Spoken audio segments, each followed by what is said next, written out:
knights in shining armor, charging each other in great pitched battles. That is the popular view of warfare in the Middle Ages. In reality, most medieval conflict involved the attacking of castles, and mounted knights were not much use against stone walls. A siege against a castle could take weeks, even months. The attacking army pitted against a well-defended garrison within. By the end of the 13th century, the science of defensive architecture had reached a peak. Stone walls were built thicker and taller than ever before, and archers could easily pick off advancing attackers. To further frustrate attempts at breaching the walls, castles were situated on rocky crags or surrounded by water. But every advance in castle defense drove attackers to devise better siege weapons. During the Middle Ages, castles kept improving. They kept improving as weapons of attack got better. And tactics was this eternal balance between attack and defense. Heave! 200 years before cannon appeared in Europe, chroniclers make reference to what appears to be the ultimate 13th century siege weapon. An ingenious new form of heavy artillery that flung huge stone balls with such destructive power that castle walls were reduced to rubble. But no ancient weapon of this type has survived. Were such claims gross exaggerations, or did such a weapon really exist? To answer these questions, Nova brings together a team of experts in medieval warfare who believe they know the secret. It's chaos. It's Wednesday, I think. I don't have a clue whether or not we'll finish. Their task? To build siege machines capable of destroying a castle wall at a range of about 200 yards. I think that the thing will smash it up nicely, yeah. And with just 2 weeks to meet the challenge, a siege mentality quickly sets in. I was just seeing it starting to No modern builders have ever managed to do this before. And the whole thing could twist and kick quite alarmingly. This interplay between defenders and siegers, it's still up in the air. We could still take it, then again we could fail. It's sort of in the lap of the gods.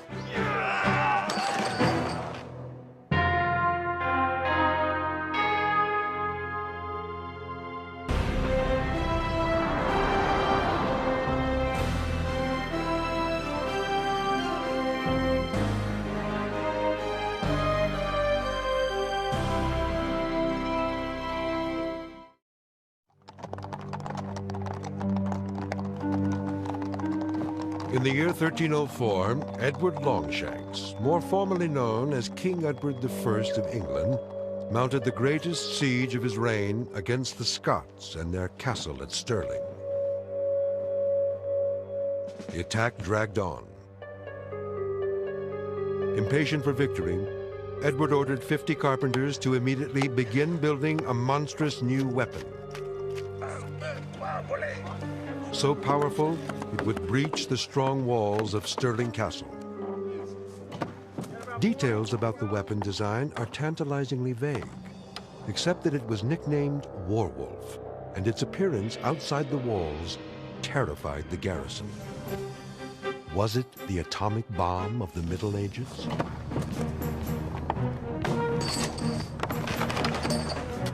With one blow, Warwolf leveled a section of wall, successfully concluding the siege of Stirling Castle. What kind of a weapon was Warwolf? What are we doing? Oh, you want to go up there now? Do you think you better take a pair of pliers up in case the... Hugh Kennedy is a Shropshire landowner and medieval armored expert. 10 years ago, he became intrigued by a picture of a machine drawn by Leonardo da Vinci.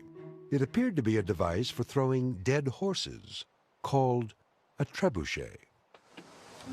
Inspired by the power of a machine that could hurl such heavy missiles, Hugh decided to try building one himself. A quest which eventually led to this piano-flinging contraption. A mechanized catapult made from a laminated beam, scrap metal, telephone poles, and steel cable.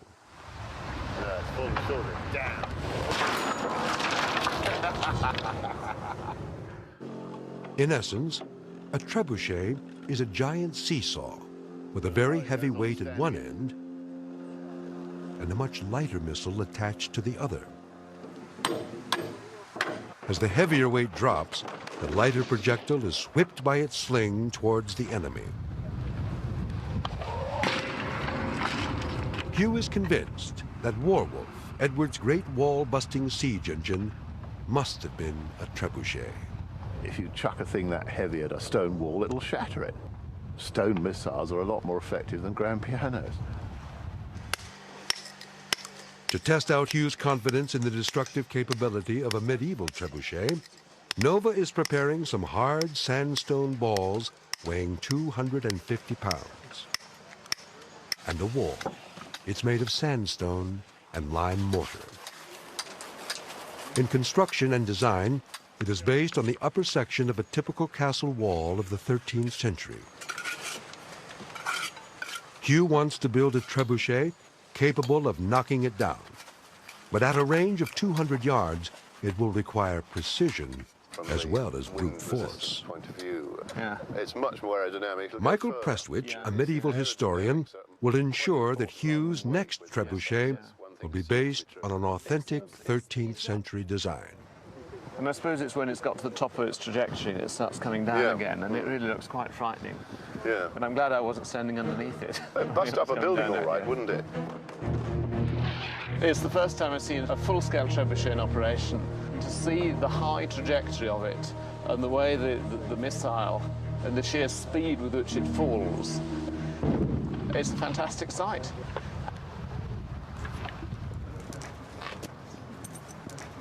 Trebuchets began in the Far East in China, but what they were there were hand-pulled machines worked by quite large teams of men. Prepare to loose. Loose.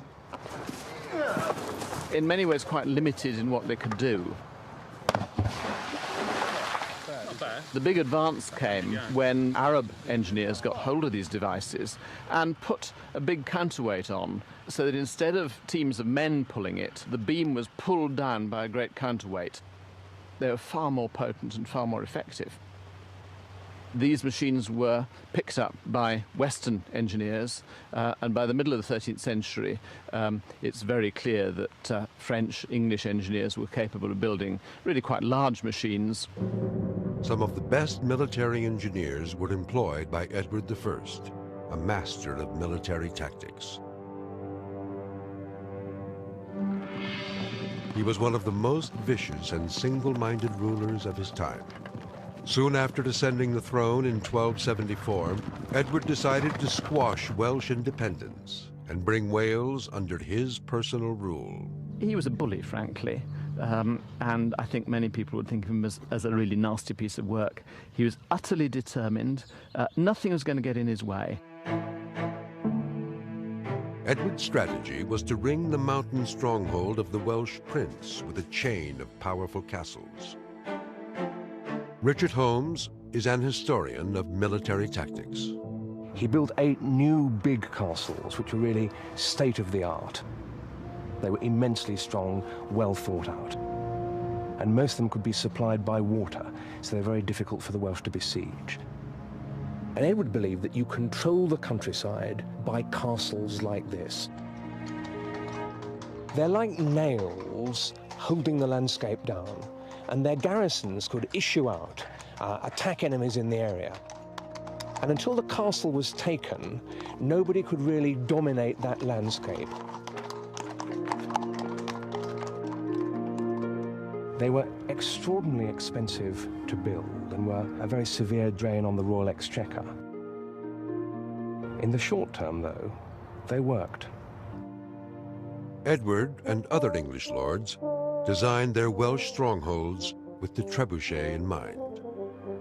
For example, Caerphilly Castle was surrounded by man-made lakes, which kept the besieging army and their siege weapons at a distance. Castles were what modern tacticians would call force multipliers. They enabled a relatively small garrison to operate at the absolute maximum of effectiveness. And a castle like this is carefully organized to maximize defensive firepower. There are loopholes in the walls in the towers for archers to shoot through.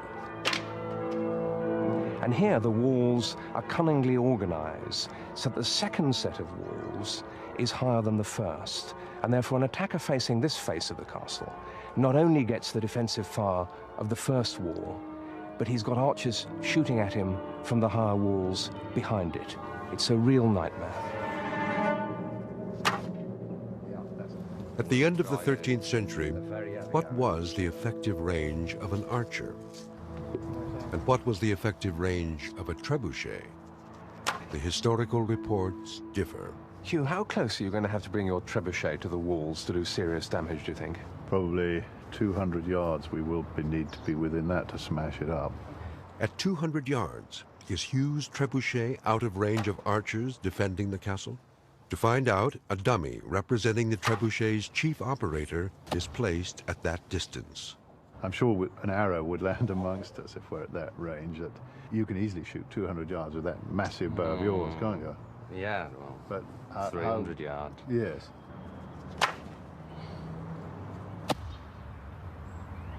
Well, for 200 yards, I think it would be putting you a bit worried, wouldn't it? Yes, it would. Yeah. Now, I'm the first to accept that from this sort of range, the trebuchet would be doing serious damage to castle walls. But I think this does suggest that it's no easy business, and a garrison that knows its business can probably keep a trebuchet at the very limit of its range. And the fact that we had some going over the top, yeah, I think is mighty hopeful from the archer's point of view. I wonder what happens if you slap one into him from here. Good, come on then. Yes, all right, he swallowed it, hasn't he?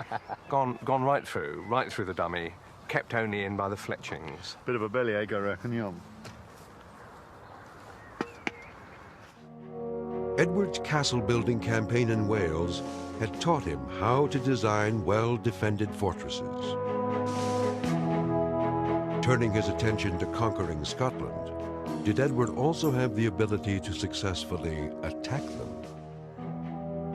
As the king marched northwards to take the castles that guarded Scotland, he brought with him some of the biggest siege engines or trebuchets ever built. The siege of Calavrock, conducted by Edward I in 1300, we've got remarkably a really good account of this, a contemporary poem. It describes the way in which the knights rode up to the castle, all in their great armour, trying to perform great deeds of valour. In fact, they were driven back by the garrison, hurling stones and such like at them. And it wasn't the knights, it wasn't these people with the great acts of bravery. It was the engineers, men of really quite low social status in comparison, with the great siege engines. It was they who compelled the garrison to surrender. And the poem describes the way in which the great boulders came down from the sky into the courtyard, crashing down, causing all sorts of damage, mayhem inside.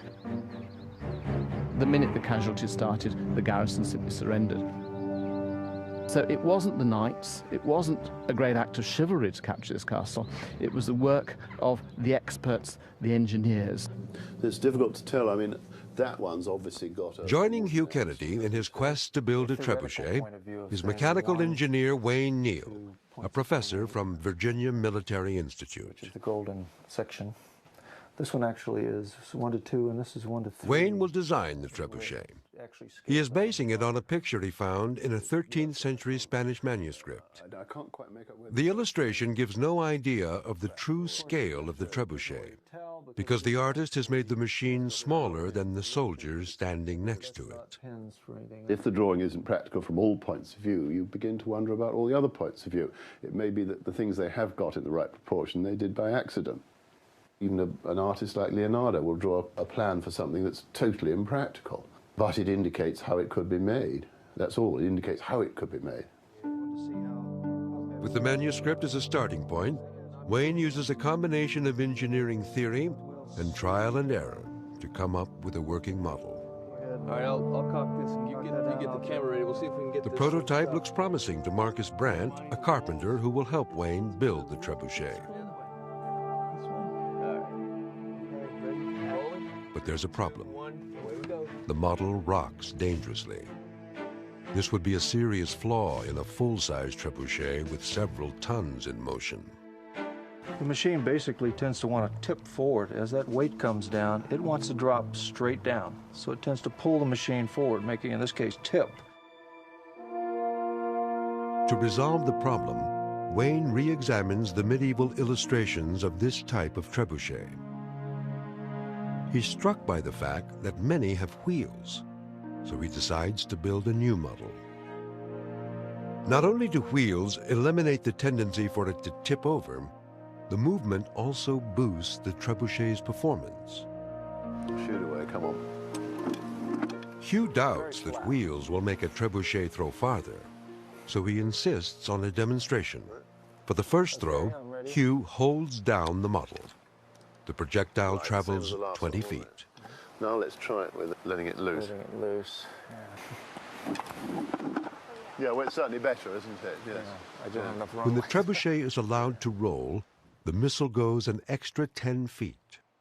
Why? The falling counterweight drives the trebuchet forward. Like a pitcher stepping forward, this adds momentum to the throw. The forward motion also permits the counterweight to drop further in a straighter line. The closer the counterweight follows this optimal path, the more energy it captures for throwing. What I find odd is the idea about it moving and having to move in order to give more energy to the missile. I would have thought was, on the face of it, nonsense. But obviously, if Wayne's tried it, it goes further, then you can't be argued with. Now that Wayne has confidence in his model, the project moves to Loch Ness in the Scottish Highlands for a full-scale test. The trials will take place in the shadow of Castle Urquhart, which may have been besieged with similar weapons during Edward I's Scottish campaigns 700 years ago. Wayne and Hugh arrive at Castle Urquhart to inspect the timber that is delivered by barge.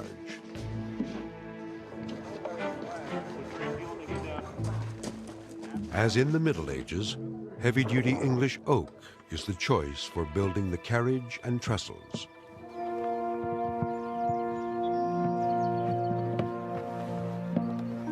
But the throwing arm will be made from a more lightweight wood, Douglas fir. Wayne calculates that a tree trunk of at least 2 feet in diameter is needed to withstand the stresses of hurling 250-pound balls. How about this one, right? It's the right size. Yeah, that would be the right diameter. It'd be a shame to cut that down, wouldn't it? Yes. Let's get the chainsaw and whack it down. We would have There you go.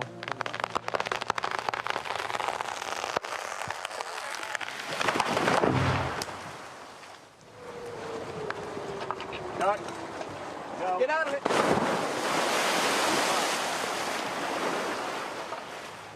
Haul away! After it is floated across Loch Ness, the log is quickly hauled ashore. You're okay. Work immediately begins on hewing it into an 8-sided throwing arm.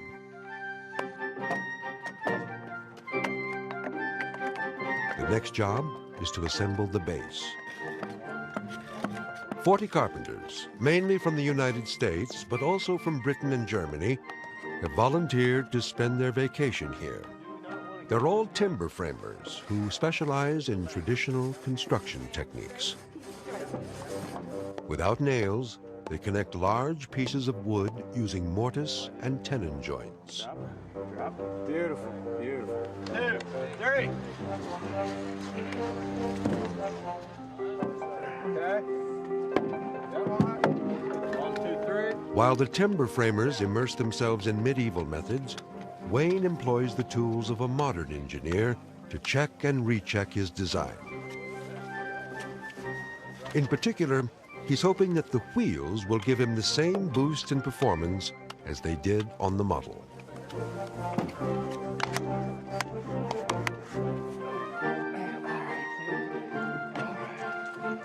Spin it on. Spin it on.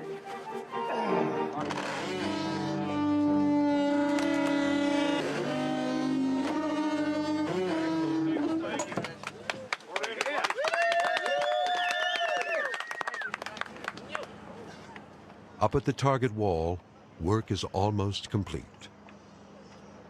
The wooden structures on top are called hoardings. They provided additional protection for defenders during a siege. Attackers would build similar barriers to protect the trebuchet team from arrow fire. Well, this is the target wall that we've got for the trebuchets, a modern reproduction of a castle wall. It's a pretty good reproduction, I think. It's got all the details of the crenellations, and what's important about it is the width. It's a good 5 foot thick. The way that it's formed is that there's an outer skin on either side, and within that a fill of rubble and mortar. And that provides a very solid core. This is exactly how they did it in the Middle Ages. And I'm very glad that I'm not standing here while the trebuchets are actually shooting. The target wall is modeled on the outer walls of Harlech and Caerphilly, two of the best defended castles in Wales. Faced with the daunting task of taking a castle like Caerphilly, what siege tactics would an attacker adopt? A castle like Caerphilly, like this one, presented an attacker with a knotty problem, because it's got layers of defenses with sandwiches of water between them. A bit like the layers of an onion. So an attacker arriving here would encounter the moat, a water defense, so that he couldn't mine underneath it without his trenches being flooded. His best bet, if he possibly can, is to take the place by surprise or by guile, to trick his way in, to get in before the garrison's ready for him. If he can't do that, he's then got to mount a formal siege. And ultimately, he'll starve it out. Gates had once been a castle's weakest point, but by this stage in history, they've become its strongest. They're defended by gatehouses. These are great, powerful towers with arrow slits in them, so anyone attacking the gate is subjected to close-range fire. And there's a portcullis, which drops down just behind the attackers. And even if an attacker does manage to take the gatehouse, then he's got another moat, 2 more gatehouses, and he's got to do the whole rotten business all over again.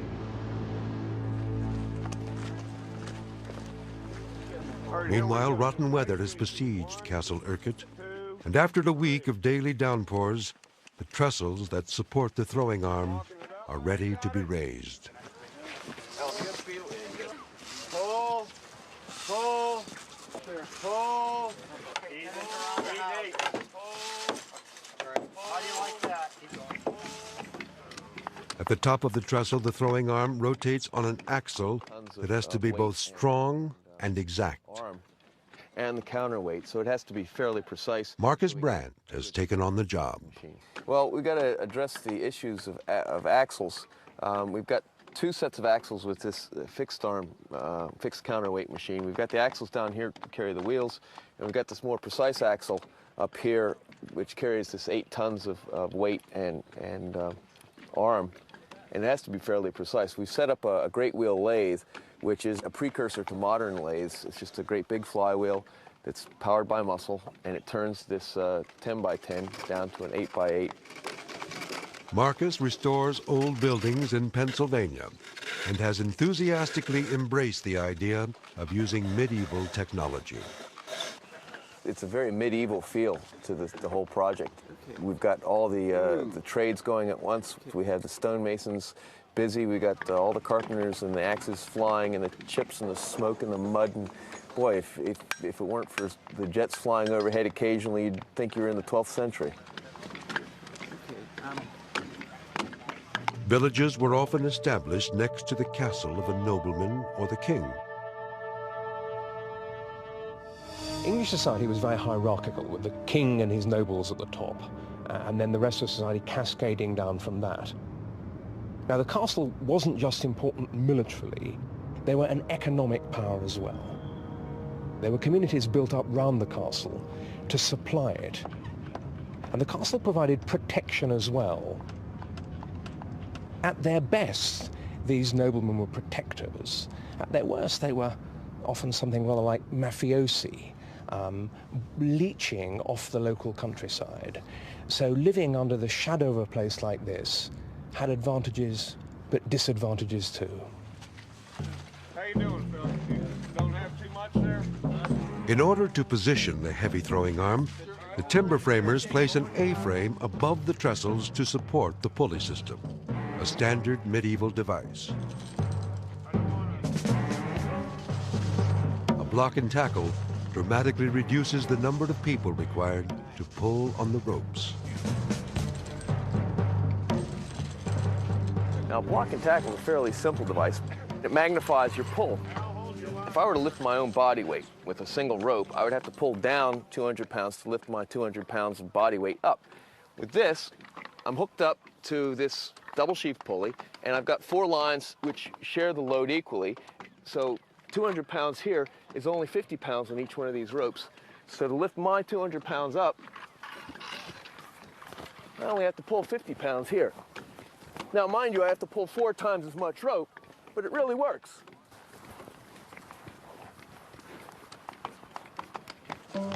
The next phase of construction is the most dangerous. Without the help of a modern crane, the timber framers must trust the strength of 2 slender poles and the rigging of their ropes in order to raise the 1-ton throwing arm. One accident, one slip, one failure hidden in the heart of this timber, and we're out of business. Simple as that. Go ahead. Take your couple of them off. Washer's clear.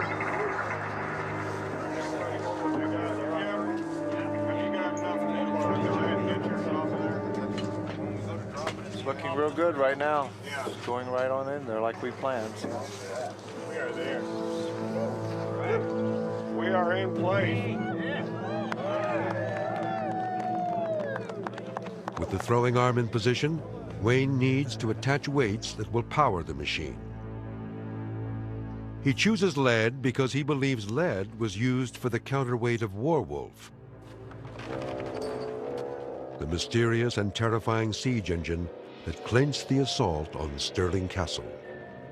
There is good historical evidence for this. In a letter Edward wrote just before the siege, he demanded that lead be removed from all the churches.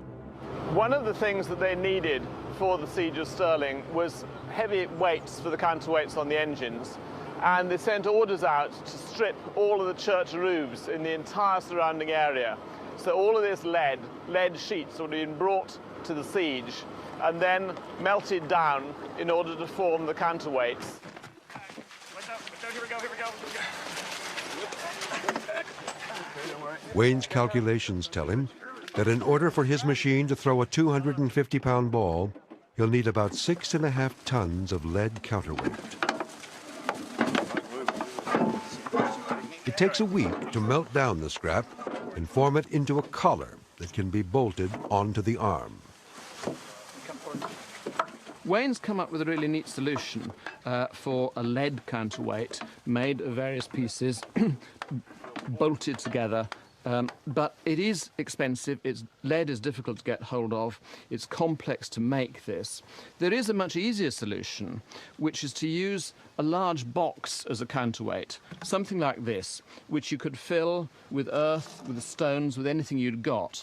Fill it up, you could put as much or as little in as you wanted, and that would affect the range of the machine. And you'd simply then have to put this box on the machine, swiveling roughly like that. A survey of medieval illustrations suggests that swinging counterweights were the more popular design.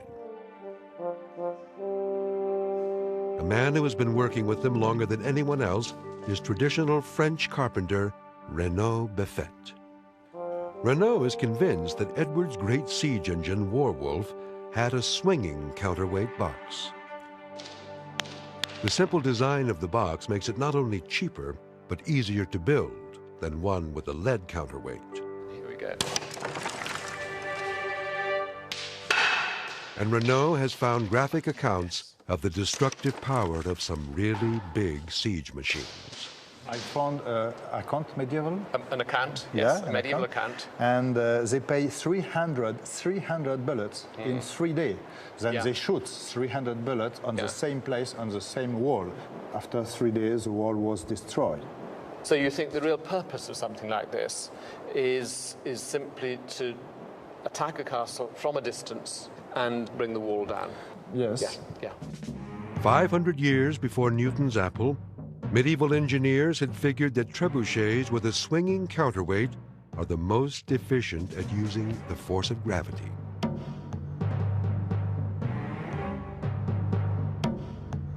Like adding wheels to a fixed counterweight trebuchet, the hinge allows the swinging counterweight to descend further in a straighter line, capturing more energy for the throw.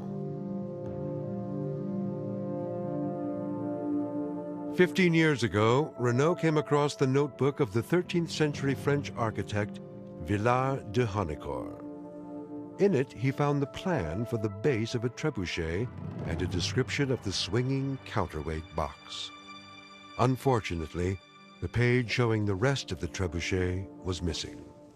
But with his knowledge of medieval carpentry and his experience of building over 30 small trebuchets, Renault realized that if the design were ever built, it would be monstrous, the height of a 5-story building. Ever since this discovery, Renault has wanted to construct the full-size trebuchet. Finally, he will get the chance at Castle Urquhart in Scotland. At the start of a medieval siege, a trebuchet engineer would typically seek out as big a throwing arm as possible.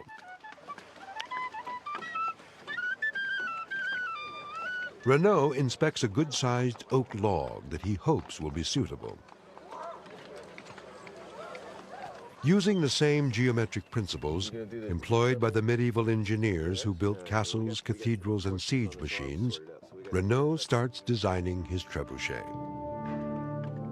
The key decision is where on the throwing arm to position the main pivot point or fulcrum. Medieval engineers worked this out by observation. In this largely illiterate society, carpenters used animal figures like these as an aid to remember geometric formulas.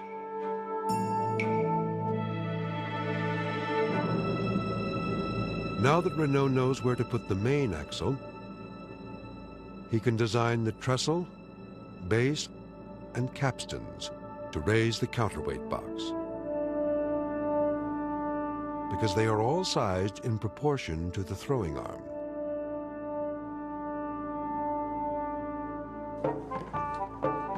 But just as he begins building the trebuchet, Renault is called back to France. In his absence, work progresses on the base. Work also begins on drilling out the main axle hole in the throwing arm. Unfortunately, there is some confusion about the size of the opening, and a nasty surprise awaits Renault's return. Hi, good morning. Renault's been away for a couple of days, and while he was away, we cut the axle hole. It's quite apparent that a lot of meat has gone from the timber, and we're left with quite thin sections on either side. I think the beam, the throwing arms can break here, in this part.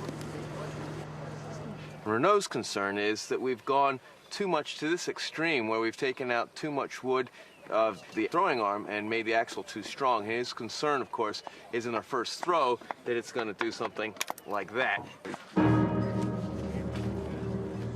Renault is left with no alternative but to hope that a couple of planks will be strong enough to splint the weakened throwing arm.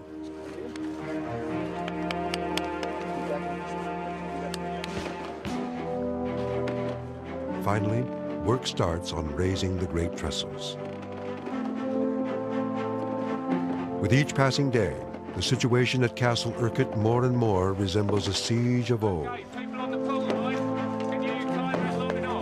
With 2 trebuchets to finish, there is a nagging feeling that Renault's machine may not get done before the timber framers must return home.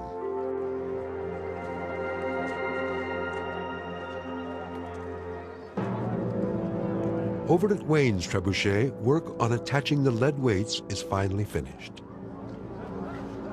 All that remains is to cock the arm. Even with the help of pulleys, this requires 40 people.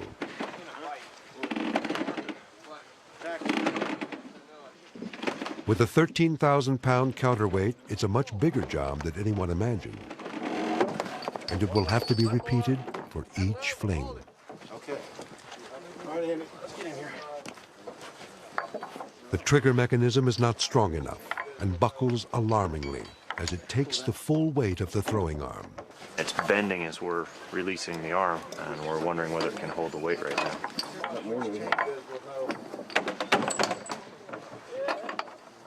To avoid an accidental firing, they reinforce it with a length of chain. We've got lots of engineers on this, and maybe they've got it right, but I think it's quite difficult to get it right. It's chaos. The sun is going down. I don't have a clue whether or not we'll finish even one of these machines on time. Well, we're under the gun now. It's kind of touch and go whether we're going to get this thing put together and actually flinging both machines, but if I know this crew, come hell or high water, we're going to make this thing fling. There goes your light.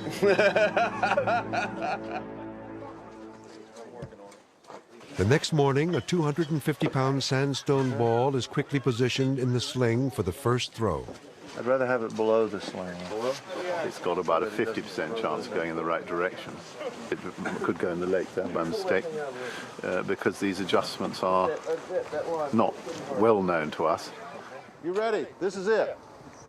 1, 2, 3, fire the hole!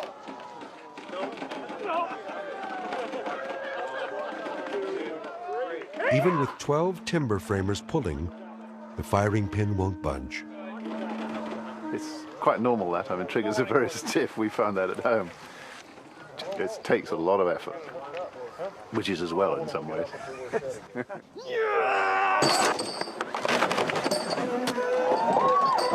Despite Hugh's predictions that a trebuchet on wheels would shake itself to pieces, the reverse is true.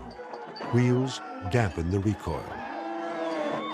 Everything appears to be working as Wayne predicted, except the range.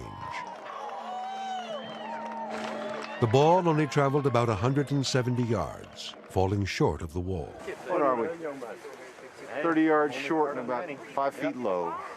I thought it was flat, which means we got to, I think, shorten the sling so it releases sooner and goes higher, which should get us to the wall.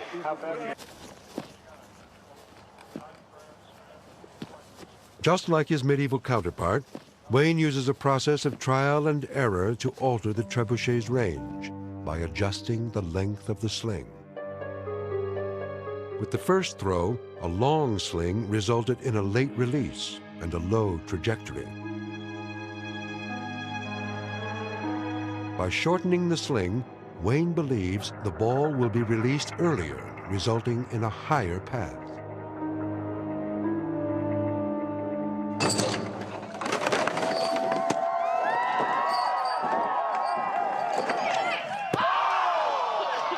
Wayne's adjustments have the desired effect. The second throw has perfect range, just missing the target to the right by 2 feet. I think we took the king's ear off. Good job, Wayne. Excellent. And so it needs a slight adjustment, and then we're going to be a direct hit. Well, tomorrow is another day. What will be the last day for Wayne and his team dawns, with the wall still intact, but clearly under threat. Meanwhile, Renault's trebuchet is still not finished. This morning, they rush to complete the counterweight box that is hinged to the throwing arm. We've got the one treb built. The other one is about 99% of the way there. We flung 2 stones last night with Wayne's treb, but we really don't want to let Renault down, and we don't want to let ourselves down. We really want to see this thing fly before we go. Still, with time so short, it's unclear that Renault will get a chance to fire his trebuchet at all. Why? Well, it's kind of, at some point it's kind of fun. Yeah, we're off the ground here. After last night's narrow miss, Wayne's trebuchet is repositioned to be more in line with the target. All we're doing is shifting it slightly to the left. We're throwing to the right a little far. So we've shifted about 1 inch so that hopefully we'll be dead on center. With the same 250-pound ball as yesterday and the sling at the same length, Wayne believes he is now dead on to hit the wall with his 3rd attempt.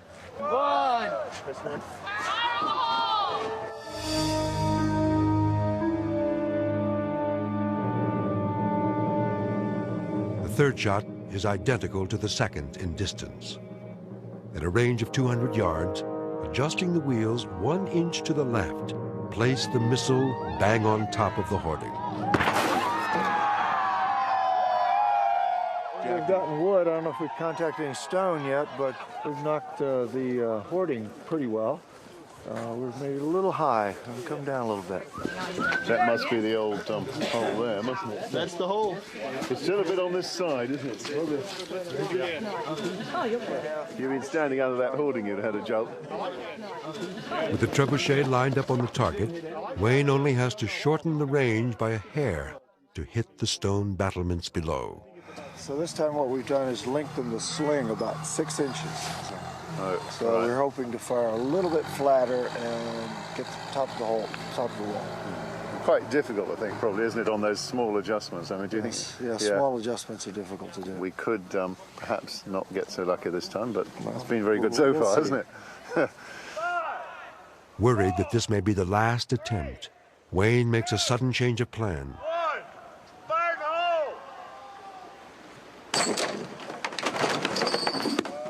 He replaces the 250-pound ball that he's been using with a jumbo 300-pounder.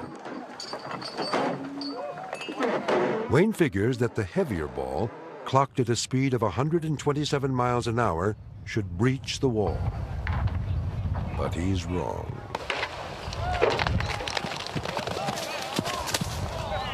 We're going back to the 250 ball instead of the 300 and see if we can get a little more height. They've only got time for one more shot, the American team, and well, they've been very near, but they might miss it again. And if they don't get it, do you think you can get it with yours? Maybe we are more lucky and we can destroy this wall. Yeah. Well, we'll see. It's French against Americans. So no, it's not. No. It's not against. That's your way. Putting on their kilts for good luck, Wayne's team rushes to get in one final shot.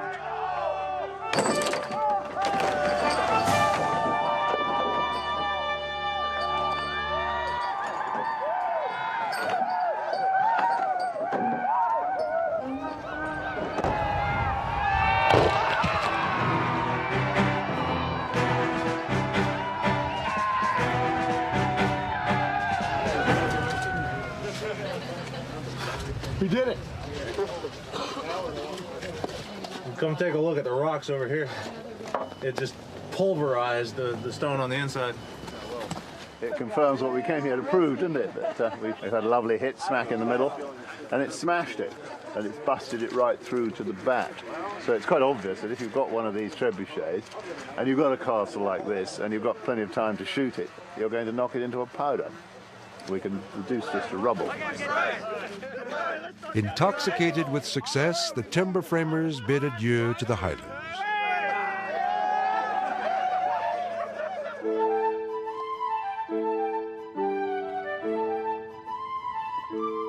But the next morning, Renault is heartened to find that he's not been completely abandoned. You know, if you put your safety chain on... Ed Levin and a handful of the Americans have decided to stay on in Scotland to help finish the job. I'm sure it's good enough. No, it's linked into the second What hook. happened? The biggest concern is whether the throwing arm has been fatally weakened at the point where the main axle passes through it. To avoid stressing the arm, Renault decides to only partially load his counterweight, using 4 tons of sand in the 12-ton capacity box. But there are risks to this approach. We're all suitably cautious in having the 250-pound sandstone ball end up in the castle wall rather than in the loch or drop down on the machine or any of the other places it has historically been known to go. Come on, come on, come on. Nobody knows quite what they're doing, so that's what makes it fun. Jeez. A moment of birth. And terror. Yeah, well, birth is usually accompanied by terror. Now we are ready for shoot. It's getting me nervous. 3, 2, 1, fire in the hole!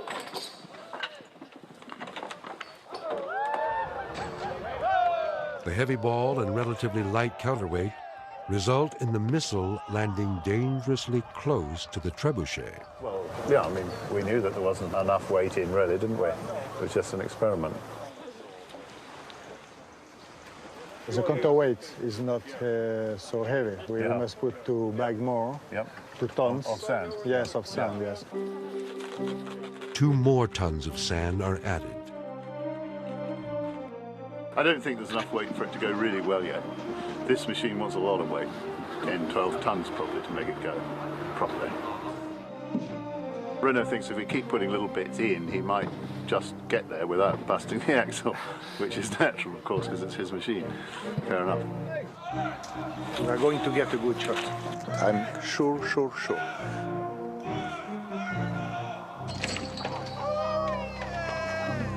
Renault's optimism is justified. The missile falls just a few yards short of the wall and a bit to the right.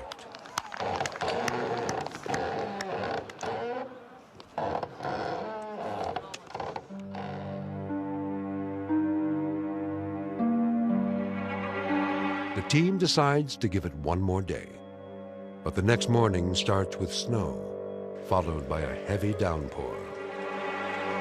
Well, basically, we're at the last day. We've got between the rain and the mud, we've got a rigger's nightmare. It's really taking its toll on the ropes. The mud grinds in and it starts tearing up the fibers. The water helps make the ropes stretch. If you look around the place, there's ropes in the mud, and no rigger likes seeing that. So we're doing the best we can to keep our ropes clean, but it's an uphill battle. Last night's final shot was short of the wall because it was thrown too high. Renault believes the sling is slipping off its prong too soon. So to delay release and lower the trajectory, the prong is bent forward.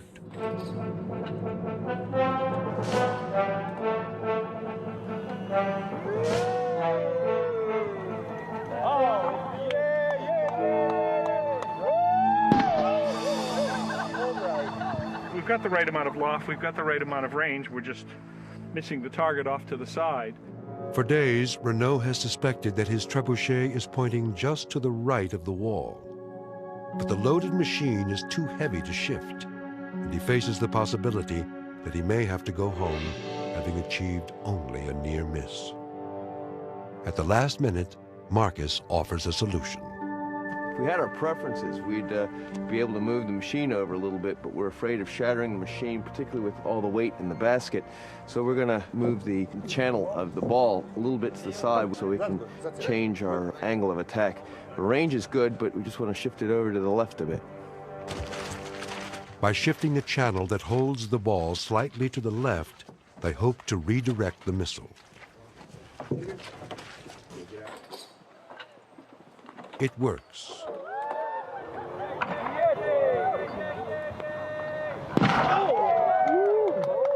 Almost. Another 3 feet and Renault would have had a direct hit. Unless shifting the channel was just a fluke, one more nudge to the left should bring the trebuchet right on target. Go, baby! Come on! Oh, that looks good. That's right.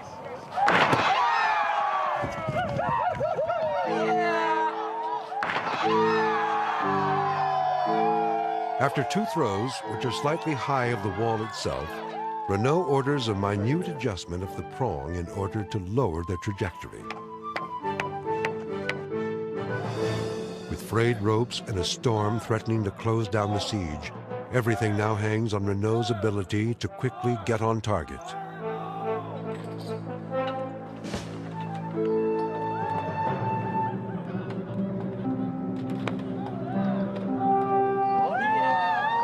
And he does. A bullseye on the battlements. Well done.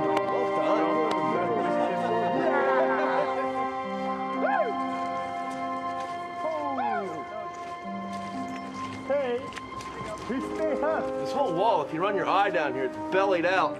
There's cracks all through it. Anybody standing back here would have been mincemeat. Ah oui, ça c'est un bon coup ça. In a real siege, it would only be a matter of time before the wall is reduced to smithereens. In terms of the kind of dialogue that existed between attack and defense, it is very clear now to me that the appearance of the trebuchet on the scene shifted that balance radically in favor of attack. I've gained a tremendous respect for the medieval engineers. They were able to build a frightfully powerful and highly accurate and easily adjustable machine. If you're under siege, you've got to try to knock these things out before they're actually built, because once they're built, you're sunk.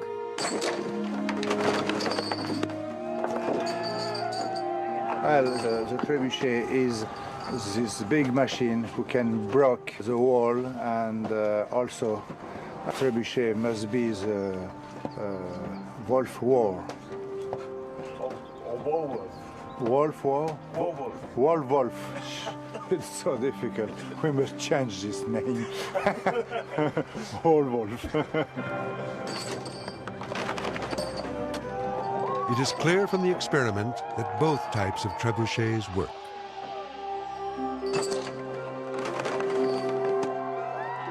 Because it could so easily be increased in weight, the swinging box design was the improvement that tipped the balance in favor of attack.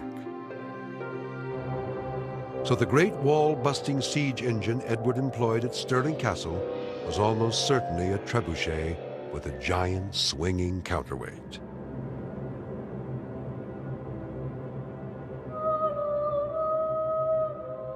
A weapon that dominated siege warfare for 200 years. It was not until the late 15th century, the end of the Middle Ages, that the superiority of cannon clearly emerged, and the trebuchet vanished into the mists of time.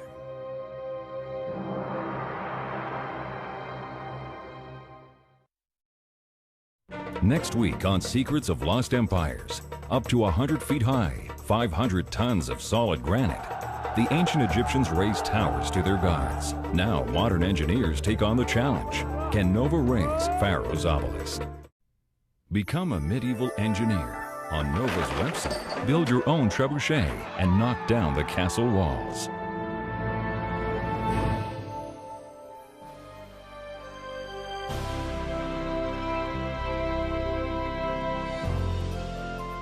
To order the Secrets of Lost Empires 5-video set with a free family activity book, please call WGBH Boston Video at 1-800-255-9424. The family activity book is also available separately for shipping and handling only. An international tale of intrigue and suspense. The race is on to create a perfect diamond. Can science make a gem as good as the real thing? The Diamond Deception, next time on Nova.